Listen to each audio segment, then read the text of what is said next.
if you're smart enough or you're listening to this, you begin to realize that that external validation that you experienced is actually a trap. It's disguised as this rewarding thing when really it is a trap in this cycle of never enoughness.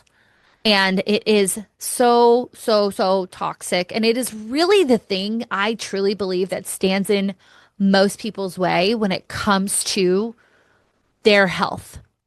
Welcome to the Mindset Mirror Connection podcast, the podcast where we debunk the eat less, move more, shrink more mentality and focus on what really matters, which includes your relationship with your body, food, self-worth, and the behaviors that align with all of those. I'm your host, Christina Hathaway, licensed therapist with specialized training in food and body obsession, certified personal trainer and nutrition coach.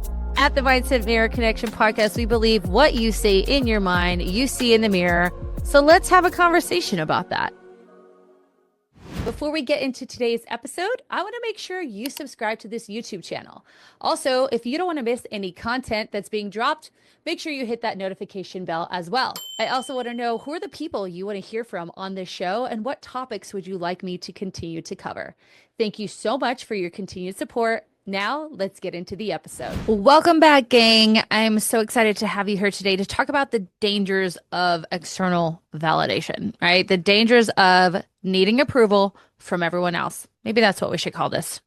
And we're going to talk about that in detail today. But before we get to it, I am going to talk about my life, kind of what's going on, and just give you an update because, again, you guys listen to me about giving you information on your life. And I want to make sure you kind of trust me, and getting to know who I am, I think is a part of that. Plus, I don't talk a lot to a lot of people. So you're my friends. Just kidding.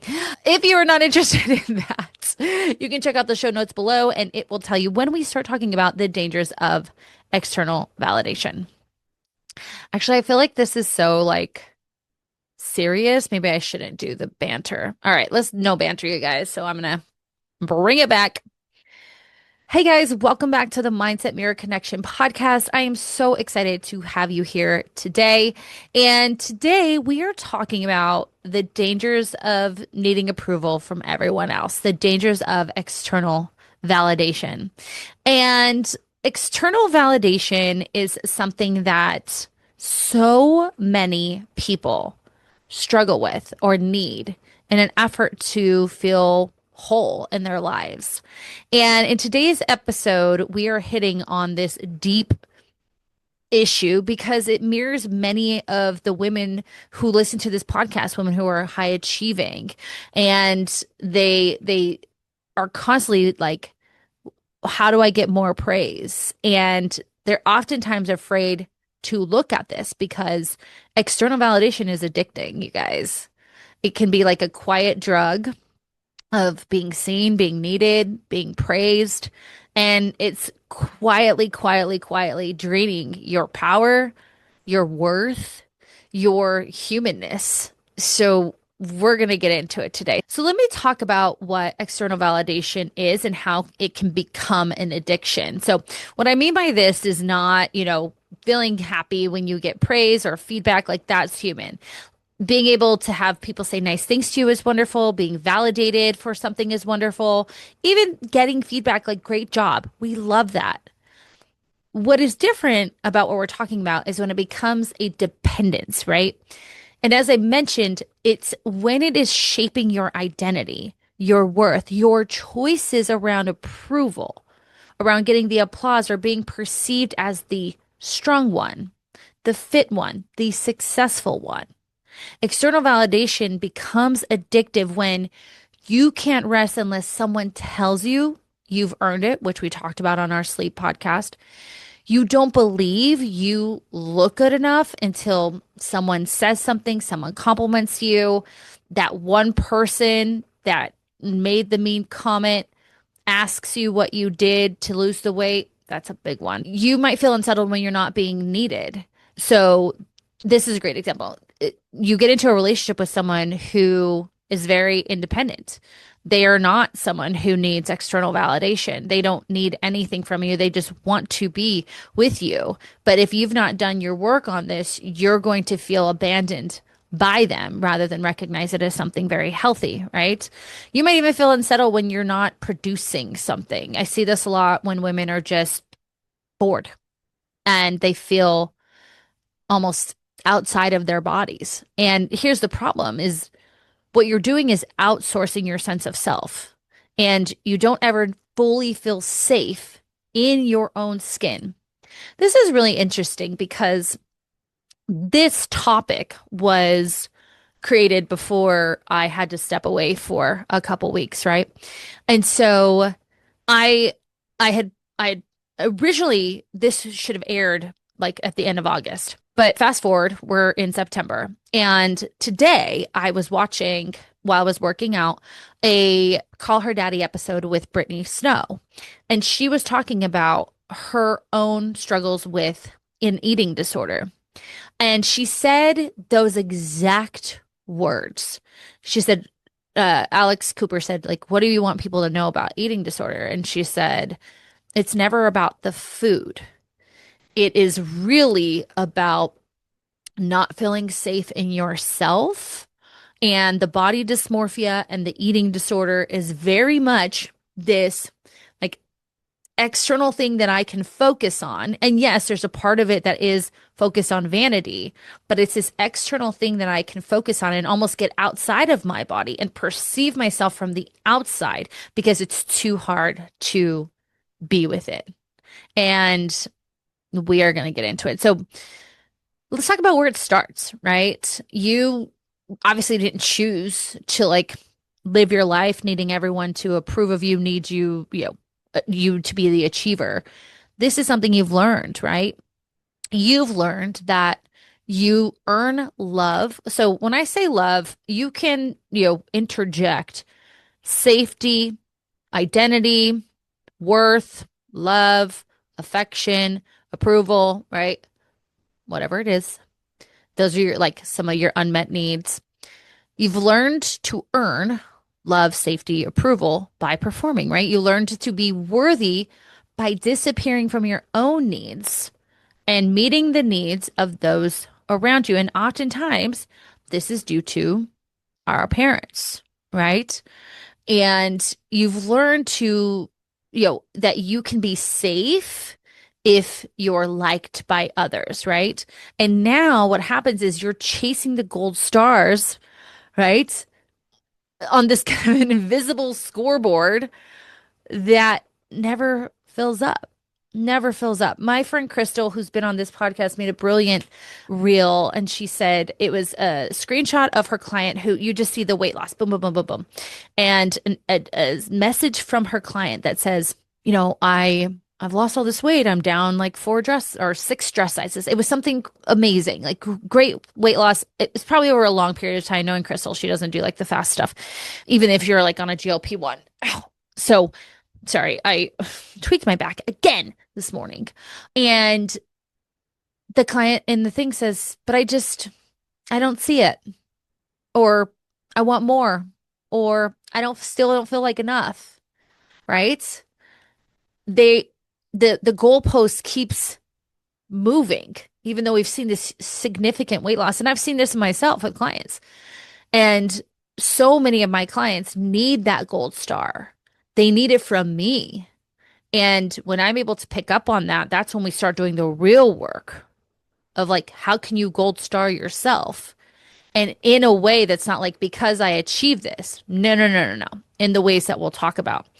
And obviously, this shows up in a lot of those ways, like with what I just talked about, over exercising, even when you're exhausted, is a way that we do this, starving yourself for the scale, right? Just to see this scale say a number, then maybe like binging and shame because you didn't see that number.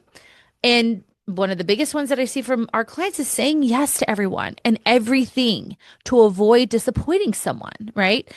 This external validation is a coping strategy, or I should say it was once a coping strategy that protected you like in childhood, but now it's ruining your life. It is ruining your life because you are, again, it's so far from, oh, you look pretty, or oh, you did a great job. It is now, I will exhaust myself in order to receive it. And that's always, you guys, I talk about this all the time. Everything is great until it becomes at the expense of yourself, whether that's a relationship, a diet, productivity, exercise. It is great until it becomes at the expense of yourself. So let's talk about the cost of this. This can get really, really dangerous, right? Not just emotionally, but also physically. It can get hormonally dangerous.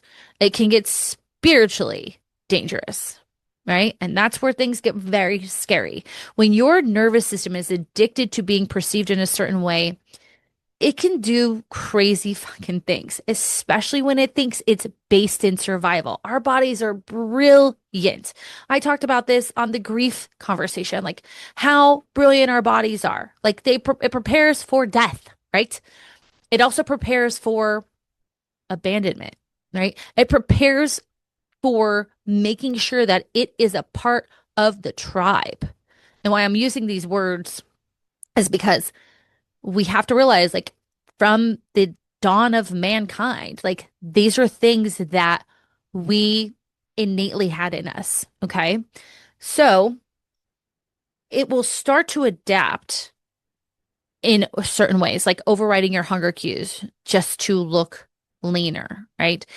It will ignore your body's cries for rest to not miss the workout.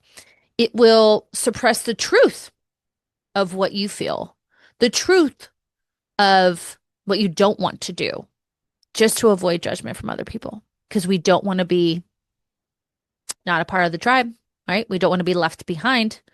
We don't want to be seen. We don't want to be unloved or not seen.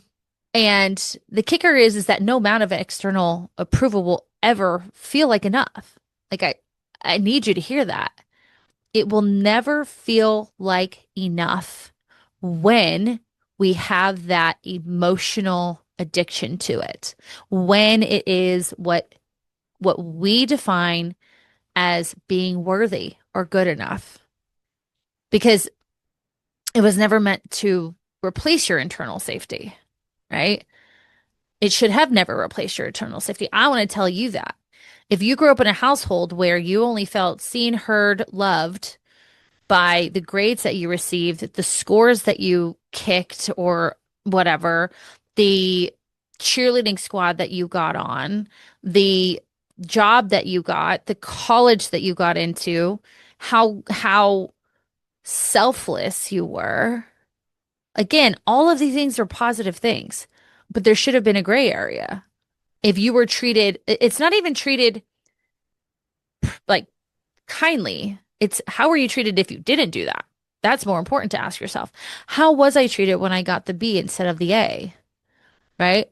How was I treated when I couldn't understand something that was, in my education, right? When did I struggle? Was I treated kind and with grace and empathy, or was I treated maybe not so kind? Was I shamed a little bit? I see this a lot too in families that are have very successful parents, and whether it's direct or indirect, there's still this idea like I should be the smartest in the room. I should know everything. I should get things very quickly. Things shouldn't bother me, right? Or we see parents who were selfless themselves and you see them doing everything. I was witness to this. My mom, she based her worth on what she could do for others. It's so blatantly clear. And she took in people, she'd make dinners for people, she did all of these things. And if she did it wrong, you'd see her absolutely melt down. Like, say she burnt one of the meals, or say, what if she got any, if she, even to this day, if she gets any bit of constructive feedback, it is, I am the worst. I'm, her like exile part of her, that wounded child part of her comes out. It's very, very sad, right? Because again, this was never meant to replace your safety, your internal safety. And what I mean by safety is not just physical, safety in who you are. And this brings on the idea of like the false promise of being enough.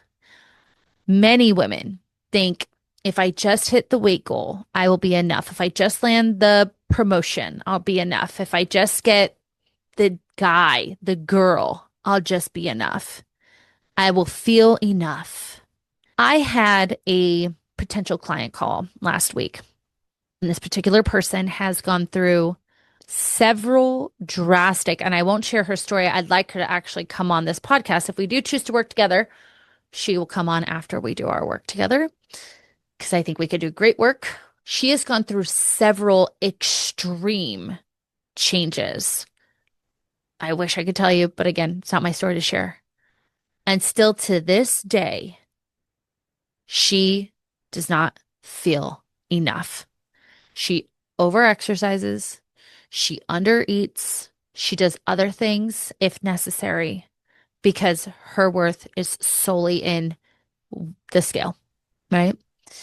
She doesn't feel enough, even though she's gone through these drastic changes because enoughness isn't like this destination that we're going to get to. It's it's more than just a decision we make. It is our right as living beings to be enough. Like that is enough.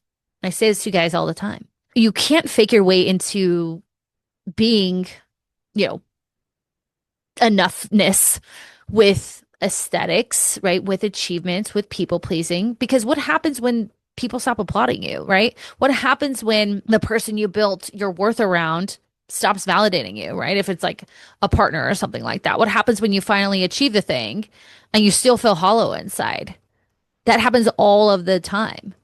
And again, when we're talking about health and wellness, it's when, well, maybe just 5 more pounds, right? Or maybe if I just lose this little, this gets me, you guys, because I want to help you. I want to help that person lose that little pinch of fat. This happens with moms. It's like, but I still always have the belly pooch. Well, maybe that's just because, your body's been through a traumatic thing in that area. Like if it was burned because you went through a trauma of your body being burned, you wouldn't be like, we've got to fix this burn. But women, moms do this a lot. They're like, well, I just want to get rid of that little pooch. It's like, well, the pooch is the aftermath of birthing children, right? There are things we can do, sure, but like for some, it's just there, and whether you're going to go to the extreme of getting like a mommy makeover, it's going to be there. But just like that burn or that scar, it is because your body went through a trauma, but I hear that a lot, right? And so that hollowness that people feel when, they get to the thing and it's still not enough for them.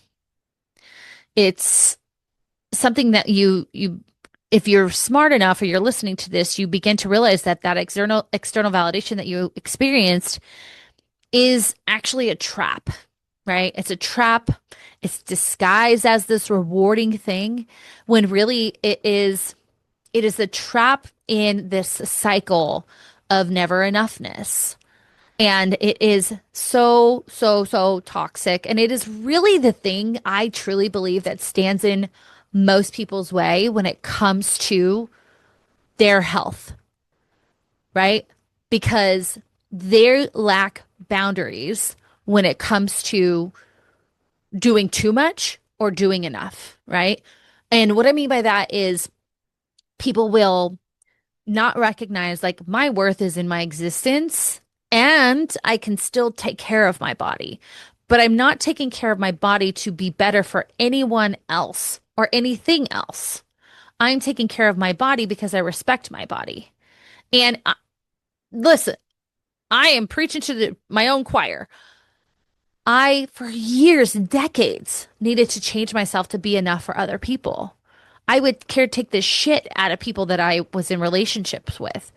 And I learned that. I learned that from my early childhood experiences of having a mom who was going through a very deep depression from several losses in her life, plus living with the abuser of her mother, my grandfather, who we don't speak to. He has since passed. And knowing that my performing made her so happy. It made her so happy. She would brag about it. It was she lived vicariously through that.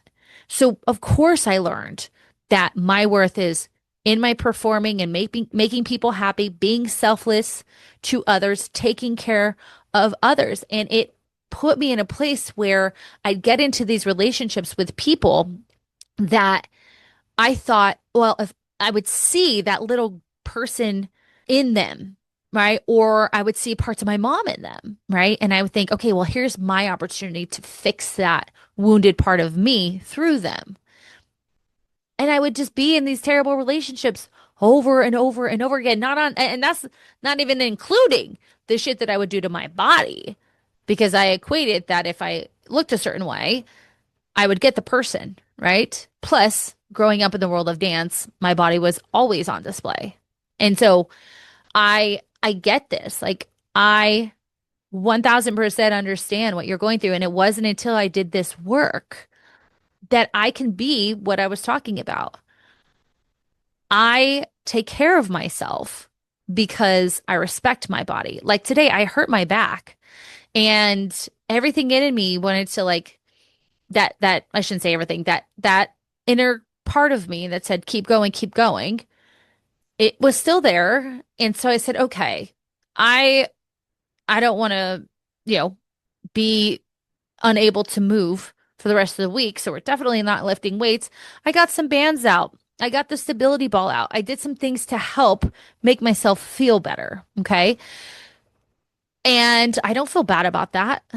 I know that that was respecting what my body was going through. I think I overdid it a little bit. I went to a class on Saturday and I hadn't like moved that crazy since no for like a month. And I think I just overdid it a little bit. And I have respect for myself and I say, okay, it's okay.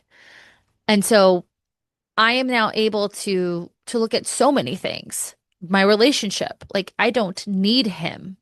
I want to be with him. And I know that he doesn't define who I am.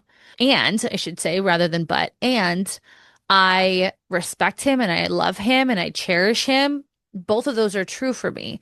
But if he was to leave me, that does not take any part of me away. Right. And there's that's the difference. And so, what do we need to do? Right. How do you get to that place to break this addiction? And remember what I said in the beginning, a lot of these things are good until they're not, right? This isn't about cutting yourself off from relationships or feedback. It's almost like reclaiming like your compass, your inner compass. So the first thing I want you to do is just notice your validation loops. Like ask, am I doing this to feel connected to myself or am I doing this to avoid rejection from others? Great question. Ding. See, validate myself. Am I doing this to feel connected to myself or to avoid rejection from others? Right? The easiest way to do this is like social media, right? Maybe give a little pause, a little breath before we post, right? Or a little breath before maybe we text, or even this is something my mindset of menopause clients are working on, a little breath before we agree and say yes. What is driving this action? Okay. Number two, we're going to create an internal proof. You're going to track your wins that you are proud of, not the ones you get applause for. What the fuck are you proud of? There are things that I'm proud of right now because my life is forever changed, right? That I would not be proud of before my dad died. You know, God, it's so weird to say that. I was proud of myself on Friday. So for my clients listening, for those of you I talked to last week, because last week I was, taking on my first calls, I said, I feel better than I thought I would. Like I feel good. And it didn't come until after having this potential client call and her having lost her dad earlier this year and her crying and me not that I was like, shouldn't I be feeling something here? And I don't know what it was. Maybe it was I did feel good those days. Yay, we love that for me. And then I didn't. And I was either frozen and thawed out, or I had a good day, couple good days, and then I overdid it on those good days. And then the weekend came and I was very, very, very emotional. But I felt good of just riding that wave, those couple of waves. And I felt proud of that. So track the wins you are proud of, even if you don't get a peep from anyone else, right? Keep a list of the hard things you did when nobody was watching. I know that's like a GIF or tweet or I don't know what the fuck they're called out there, but it's true. When I am driving, okay, I will see someone struggling. Maybe they're walking in a have a walker or even someone who's struggling on meth. And I pray for them. Whenever a an ambulance or I pass a crash, I like do the sign of the cross. And like I'm very spiritual. You may not be. And I don't fucking I'm telling you guys that, but like I'm not going to tell you every time that I do that. It's just something that I do. Or if someone needs help, I'm going to help, you know, as long as it's not at the expense of myself, of course. But I'm not going to be like, oh, like I helped this person today just to get your feedback. If I was at the hospital and this woman, I don't remember what was wrong. I think her shoe broke and it was hot. And she was an older woman and she had to basically get from the parking lot to the entrance. And I saw her struggling and I said, ma'am, would you mind? I can help you in. She's like, oh, she spoke broken English. So thank you, mija. I walked her in and she's like, thank you so much. Like, I don't give a f no one applauded me, you know? That's what I want you to focus on and do more of that shit because that shit fills me up, right? It makes me feel good because again, I'm not doing it. That's just between me and God, and maybe that person if I'm interacting with them. And so create that internal proof. Then let stillness be enough. Rest without justifying it. Begin to take these small moments to sit with yourself. I wouldn't know if I was feeling sad if I did not allow myself to sit and feel, right? I did not know if I was feeling content. And unless I allow myself to sit and feel, sit with the silence. Okay. When you do that, at first it's going to feel uncomfortable. And that's your first sign that that's exactly the thing you need to do. You're going to want to go eat. You're going to want to go check emails. You're going to want to go start that stupid project that you shouldn't be starting. When you have the urge to get up because it feels uncomfortable, that's exactly where you need to be and what you need to do. Okay. So let stillness be enough.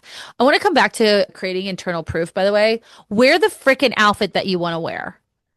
Even if no one compliments you, if you're like, I love that. Like, I want to wear that. Do it. This is my favorite thing to do. I'm in my baggy jeans era and I'm just rocking them. Mainly because used to wear the leggings all day long because I work from home. And I was like, I'm gonna buy some baggy jeans because they seem to look comfortable. And I'm just rocking those jeans. I love them. I love them. I look like what are they called? Gen Z. And I'm fine with that. Last one is I want you to practice for more like emotional exposure to like saying no and tolerating that discomfort, right? Or saying your truth without fixing your truth to like make other people feel okay, right? Let someone hear your truth and survive it. You don't have to rescue them, right? Let someone think less of you and survive it, right? Because if someone thinks less of you for setting a boundary, saying your truth, expressing yourself, messing up, not not agreeing, let them survive it because you're showing up as yourself. And if they think less of you for showing up as yourself, that's a them thing. It is not a you thing. You are showing up as the leader in yourself, right? Not the leader in sales, not the leader in the parent PTA, not the leader in da da da. You're showing up as a leader of yourself. And that is where this healing, I won't say starts. That's where healing is, right? This is how we unhook from the lie that we are only valuable, loved, safe, seen because of productivity, prettiness, praise, right? So you don't need to be more impressive, babe. You already are impressive. You're breathing. Congratulations. You just need to feel more intact with that person. Because when you stop chasing validation, you start embodying who the fuck you are. And from that place, you are unshakable, my dear. You are free. And if this landed with you, I want you to share it with a woman who needs to remember that she is fucking worthy. Okay. If you're walking through this, you are not alone. We see you. I've been you and I'm with you. Okay. So there you go. I do need some external validation from y'all. If you liked this episode, please send a 5-star rating and review. Again, I cannot tell you guys, this is the easiest way to support this podcast. When you write a 5-star rating and review, it tells Apple, it tells Spotify, we like this podcast. We want to hear more from it. I want you to also, let's do a little commenting today. What are you gonna what is one of your proud wins that you didn't get praise from anyone else? I want you to put it in the comments where you can comment, whether it's on YouTube, whether it's on Apple. Comment. Let me hear it. Or just tell me on my Instagram. I would like to hear that too.